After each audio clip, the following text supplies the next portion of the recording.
ಈಗ 422ನೇ ಕಥೆಯನ್ನು ಕೇಳೋಣ. ಒಮ್ಮೆ ಸಪ್ತಋಷಿಗಳು ಅರುಂಧತಿ ದೇವಿಯನ್ನು ಆಶ್ರಮದಲ್ಲಿ ಬಿಟ್ಟು ತಾವು ಕಂದ ಮೂಲಗಳನ್ನು, ಗೆಡ್ಡೆ ಗೆಣಸುಗಳನ್ನು, ಹಣ್ಣುಗಳನ್ನು ತರಲಿಕ್ಕೆ ಹೋದರು. ಹಿಮಾಲಯದ ಒಂದು ವನಪ್ರವೇಶಕ್ಕೆ ಹೊರಟಿದ್ದಾರೆ. ಆಗ ಅವರು ಕಾಡಿನಲ್ಲಿ ಅಲಿತಾ ಇರುವಾಗ ಭಯಂಕರವಾಗಿ ಬರಗಾಲ ಬಂದುಬಿಡ್ತು. 12 ವರ್ಷವಾದರೂ ಕೂಡ ಮಳೆ ಬರಲೇ ಇಲ್ಲ. ಆಗ ಅವರು ಅಲ್ಲೇ ಒಂದು ಆಶ್ರಮವನ್ನು ಮಾಡಿಕೊಂಡು ತಪಸ್ಸು ಮಾಡ್ತಾ ಕೂತ್ಕೊಂಡ್ಬಿಟ್ರು ಆ ಸಪ್ತಋಷಿಗಳು. ಇಲ್ಲಿ ಅರುಂಧತಿ ಒಬ್ಬಳೇ ಇದ್ದಾಳೆ. ಸಪ್ತಋಷಿಗಳು ಬರಲಿಲ್ಲ ಅಂತ ಇವಳೇನು ಬೇಸರ ಪಟ್ಟುಕೊಳ್ಳಿಲ್ಲ. ತಾನು ತಪಸ್ಸು ಧ್ಯಾನ ಮಾಡ್ತಾ ಕೂತ್ಕೊಂಡ್ಬಿಟ್ಲು. ಭಗವಂತನ ಗುಣಗಾನ ಮಾಡ್ತಾ ಕೂತಾಳೆ. ಒಂದಿನ ಒಬ್ಬ ತೇಜಸ್ವಿಯಾದ ಬ್ರಾಹ್ಮಣ ಆಶ್ರಮಕ್ಕೆ ಬಂದ. ಭಿಕ್ಷೆಯನ್ನು ಬಿಡ್ತಾರೆ. ಪರ್ಣ ಕುಟೀರದಲ್ಲಿ ಉಗ್ರಾಣವೂ ಕೂಡ ಬರಿದೇ ಆಗಿತ್ತು. ಆದರೂ ಅತಿಥಿ ಸತ್ಕಾರ ಮಾಡುವುದರಲ್ಲಿ ಬಹಳ ನುರಿತವಳಾಗಿದ್ದಳು ಅರುಂಧತಿ. ಬ್ರಾಹ್ಮಣ ಎದುರು ಕೆಲವು ಬೋರೆ ಹಣ್ಣುಗಳನ್ನು ಇಟ್ಟಿದ್ದಾನೆ.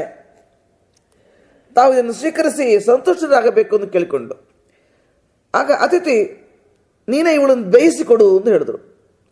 ಹಾಗೆ ಆಗಲಿ ಅಂತ ಒಲೆ ಮೇಲೆ ಇಟ್ಟು ಒಲೆಯಲ್ಲಿ ಬೆಂಕಿ ಹಾಕಿದ್ದಾಳೆ. ಕುದಿಲಿಕ್ಕೆ ಇಟ್ಲು. ನೀರು ಹಾಕಿ ಬೋರೆ ಹಣ್ಣಂದ. ಅದು ಕಬ್ಬಿಣದಂತೆ ಇದ್ದದು, ಬೇಯಲೇ ಇಲ್ಲ. ಹೊರಗೆ ಅತಿಥಿ ಕೂತಿದ್ದಾರೆ. ಅವ್ರು ಏನು ಅಂದ್ಕೊಳ್ತಾರೋ ಏನು ಅಂತ ಹೇಳಿ ಹೊರಗೆ ಬಂದು ಹೇಳ್ತಾರೆ, ಸ್ವಾಮಿ ಆ ಫಲ ಬೇಯಿಸಲಿಕ್ಕೆ ಇಟ್ಟಿದ್ದೀನಿ, ಅದು ಬೇಯುವ ತನಕ ನಾವು ಕಥಾಶ್ರವಣ ಮಾಡಿಸಬೇಕು. ಆಗ ಅತಿಥಿ ಶ್ರದ್ಧೆಯಿಂದ ಕೇಳುವ ಅವಳಿಗೆ ವೇದ, ವೇದಾಂತ, ಪುರಾಣ, ಇತಿಹಾಸ, ತತ್ವ ರಹಸ್ಯಗಳು ಇದೆಲ್ಲ ಒಂದೊಂದೇ ಹೇಳಲಿಕ್ಕೆ ಶುರು ಮಾಡ್ತಾರೆ. ಕಥೆಗಳನ್ನೆಲ್ಲ ಹೇಳಲಿಕ್ಕೆ ಶುರು ಮಾಡ್ತಾರೆ.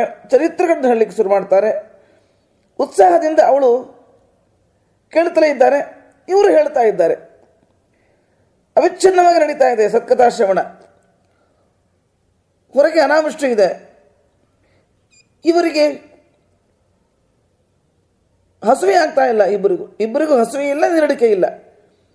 ಹೀಗೆ ವಾರ ಉರುಳಿತು, ತಿಂಗಳು ಉರುಳಿತು. 12 ವರ್ಷಗಳ ಕಾಲ ಅವರ ಕತೆ ಹೇಳ್ತಲೇ ಇದ್ದಾರೆ, ಇವರ ಕತೆ ಕೇಳ್ತಲೇ ಇದ್ದಾರೆ. ಇಲ್ಲಿ ಬೋರೆ ಹೆಣ್ಣು ಬೈತಲೇ ಇದೆ. 12 ವರ್ಷ ಆಯಿತು. ಬರಗಾಲ ಕಳೆಯಿತು. ಅಲ್ಲಲ್ಲಿ ಮಳೆ ಬರಲಿಕ್ಕೆ ಶುರುವಾಯಿತು. ಆಗಲೇ ವಸಿಷ್ಠರು ಮುಂತಾದವರೆಲ್ಲ ಹಣ್ಣು ಗಡ್ಡೆಗಳನ್ನೆಲ್ಲ ಹಿಡ್ಕೊಂಡು ಆಶ್ರಮಕ್ಕೆ ಬಂದಾರೆ. ಅರುಂಧತಿಗೆ ತುಂಬ ಸಂತೋಷವಾಯಿತು.